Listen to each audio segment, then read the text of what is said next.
What's going on, guys? I'm back. House sale, move, unpacking, all that good stuff. With that said, I know the lighting and the sound might not be spot on. I literally just pulled this 6-foot folding table out, threw this mat down for some contrast, found a window to give me some natural lighting, and I'm rolling with it. So I always appreciate your feedback. I always try to adjust based on your feedback. But bear with me in the process, if you will. Hopefully I'll be putting out some more videos, but you guys also know I don't just put out videos to put out videos. I only put out videos when I need or want to bring some content to you that I feel is going to bring some value to the community and to my viewers. So today I have some Hinderer knives laid out here. I'm just going to kind of jump straight into it, and I'll keep all the rambling for the back end for you guys who want to stick around.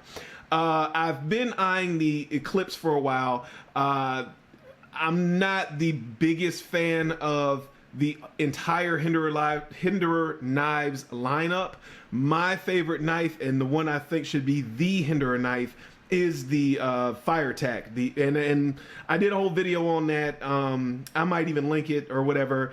Like I said, I'll keep all the rambling for the end. I'm going to jump straight into it.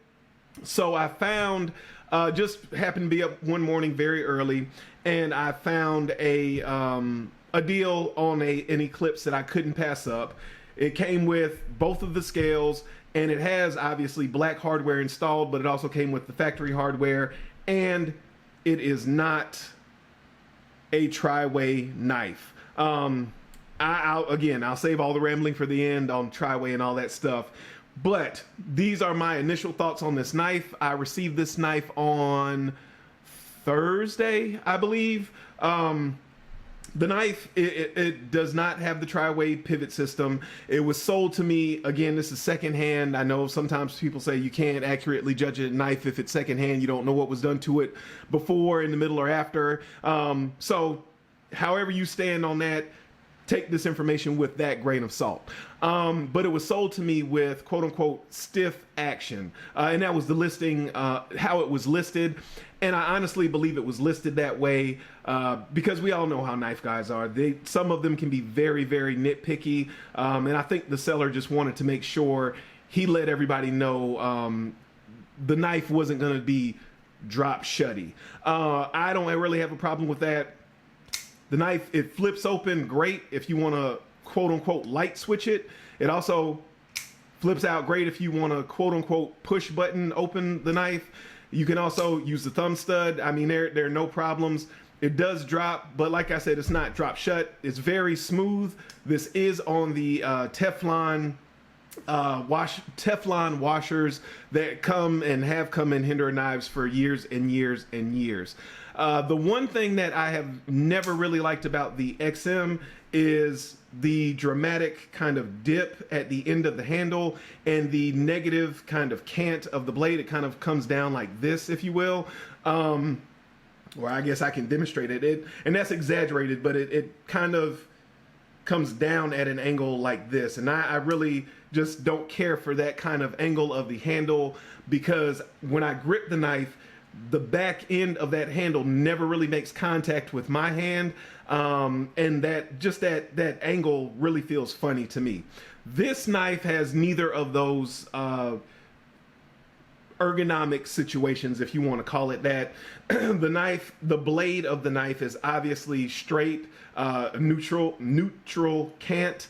The handle does have some slope, but it is not an extreme slope. It is more of a straight handle. And I don't remember who said it now, but most of the knives we consider great, the Opinels, the Swiss Army knives, the Emerson A100, the Nesmucks, the Kepharts, you can go on and on and on and on and on. Those knives are pretty much straight. And what I heard somewhere is, you know, those knives work so well because our hands were designed to hold things like sticks. So straight line knives tend to have generally a wider range of fit for more people's hands, because there aren't a lot of nooks and crannies to get lost in. Now, with that said, I have only used this knife very limitedly, and I don't even know if that's a word, guys. I'm struggling here. You can tell that this is my first video back in a while. Bear with me. When you grip the knife and when you use the knife, this clip in my hand, it does dig in a little bit, and we all know that one of the kind of things that's not really spoken about a lot, but everybody knows, is Hinderers tend to have a lot of jimping everywhere. And you know, these were first responder knives way back, and now they kind of have gotten away from just being first responder knives. But I think some of these things are a holdover from that time where people are supposed to be wearing these with gloves, or using these knives with gloves, etc. But also, when you're gripping this knife, it's a little boxy down here on these edges, and this jimping here is cut. I don't know how well that's going to come out on camera, but the edges of the jimping are sharp, which ironically, the edges of the jimping here, and again, I don't know how well that's going to come out, the edges of the jimping here are not sharp up here on the spine of the blade, but they are sharp down here on this part, and it does dig into the hand a little bit. And this very thin lock bar cutout, it's even sharp here. And that also, I think that's the primary place where there's a little bit of a hot spot. It's S35 VN steel. Steel is fine. Haven't sharpened it, but you know, it's a Hinderer. It's S35 VN. I wasn't looking for anything super crazy. It's okay. It's fine. This knife, apparently, what I was told, has been back to Rick Hinderer and was sharpened prior to being sent out. It's not the sharpest, but you know, again, I don't know if the guy used the knife before he sent it to me or whatever. It's probably as sharp as the knife in most people's pockets, but you know, if you've ever had a truly sharp knife, you know the difference between generally acceptable sharp and truly sharp. So, you know, it's okay. There's plenty of cutting edge here on the main edge to do any type of long slices or anything you want to do. This angle here, I've never really been a huge fan of this extremely acute tip on Tantos. I like more of the snub nose American style Tanto, and that I think that's better for scraping and prying and things of that nature. However, what I have found with this tip here is because it is so acute, it does come to such a fine point. If you really want to use this to pierce something like a Tanto was supposed to be used for, this really comes in handy, and it's not too thin where you're scared to actually use it. Now, you may not want to just put just the tip of the knife in. I know, go ahead and laugh. You might not want to put just the tip of the knife in and then start to pry. You might want to get back here kind of to this compound grind area and then start to pry with the knife. Otherwise, I do think you risk the tip of your knife, but it's your knife. Use it as you see fit. This one thing that I did notice is it does not have a lock bar insert on any of the models, even the tri-way model. So that's kind of interesting that they decided to go away from the lock bar inserts.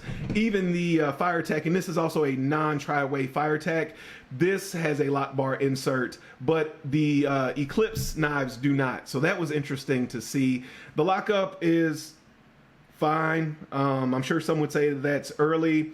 No stick. I haven't tried to muscle the knife up, down, left, or right, but there's no noticeable blade play when using the knife as a knife, so it's fine. Let's see what else. Like I said, it did come with, or maybe I didn't say that. It did come with the black hardware. It came with a black handle scale as well as this green handle scale. As you can tell, I'm partial to green, so I swapped out the green. It also came with the factory hardware. The standoffs are the same. Standoffs are just silver standoffs. The clip has been flipped. Centering. Now, I did obviously have to take the knife apart, or at least take the screws off this side and the pivot screw out. And that did kind of adjust the centering. It's off a little bit to the show side, but not bad enough where I'm worried about it. Like I said, the knife is fine. I like the ergonomics. I still don't think it's better than the FireTac. And I mentioned this in my Instagram video that I did. I felt like this knife might be a little bit bigger than the FireTac. I was wrong. They're about the same size. However, this knife is a little bit, it's a little bit thinner in this dimension. I don't know how well that's going to come out. It looks like it's hiding the entire knife, but it's a little bit thinner belly to spine. It's also thinner from side to side. You can see here. Hopefully you can see that. Let's see if there we go. You can see it's thinner side to side. It's also and I'm not pulling out scales and all that stuff, guys. So you guys can do all that stuff if you'd like. But it's also maybe a hair lighter than this the Eklipse, and I feel like this Eklipse is lighter than the XM.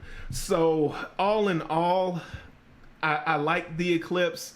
One thing I would say, not a plus or a minus, and I talked about this in my Instagram video, just a want.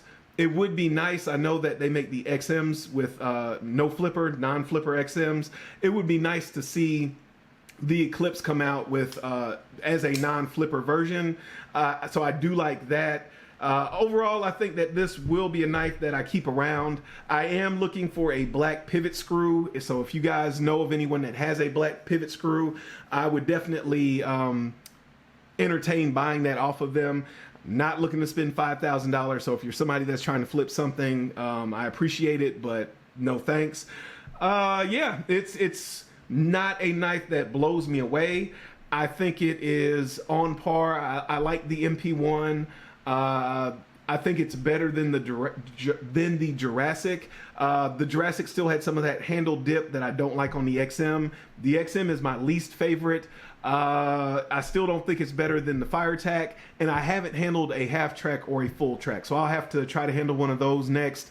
But seeing as how those have pretty straight lines, I think the only downside is going to be for the half track is it's going to be a little small for my hand, and for the full track, I think it's going to be a little more overbuilt. Again, I think that's what makes this knife so great. It's just a good all-around knife. It's not so big and heavy and blocky that you're not going to want to use it just every single day, no matter what you're doing or what you're wearing.